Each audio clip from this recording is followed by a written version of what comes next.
Hello बच्चों, let's see the question. Arrange the following regions of electromagnetic spectrum in order of increasing wavelength, that is shortest wavelength to longest wavelength. यानी question में हमें बोल रहा है कि electromagnetic spectrum में हमको हमें जमाना है, वो भी शॉर्टेस्ट वेवलेंथ से लेकर लॉन्गेस्ट वेवलेंथ की तरफ जमाना है।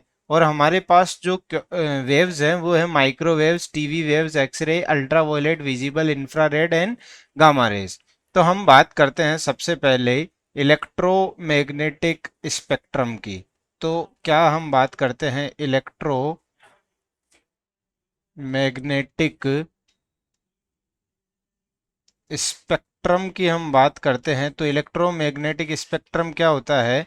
जब हम ईएम वेव को यानी इलेक्ट्रोमैग्नेटिक वेव को इंक्रीजिंग ऑर्डर ऑफ वेवलेंथ में हम उसे अरेंज करते हैं तो उसे ही हम क्या कहते हैं? उसे ही हम कहते हैं इलेक्ट्रोमैग्नेटिक स्पेक्ट्रम कहते हैं। तो इलेक्ट्रोमैग्नेटिक स्पेक्ट्रम में सबसे छोटी जो वेव होती है, जिसकी वेवलेंथ सबसे छोटी होती है, वो होती है बेटा हमारे पास में गामा रेज। कौन सी होती है? गामा रेज होती है, ठीक है।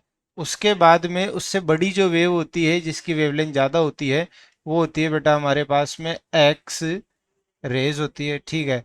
उसके बाद में जो बेटा हमारे पास वेव होती है वो होती है ultra violet rays. Ultra violet rays होती है। उसके बाद में होती है बेटा हमारे पास में विजिबल रेंज होती है या विजिबल रेज होती है। उसके बाद में जो होती है बेटा हमारे पास में कौन सी होती है? इंफ्रा रेड वेव्स होती है।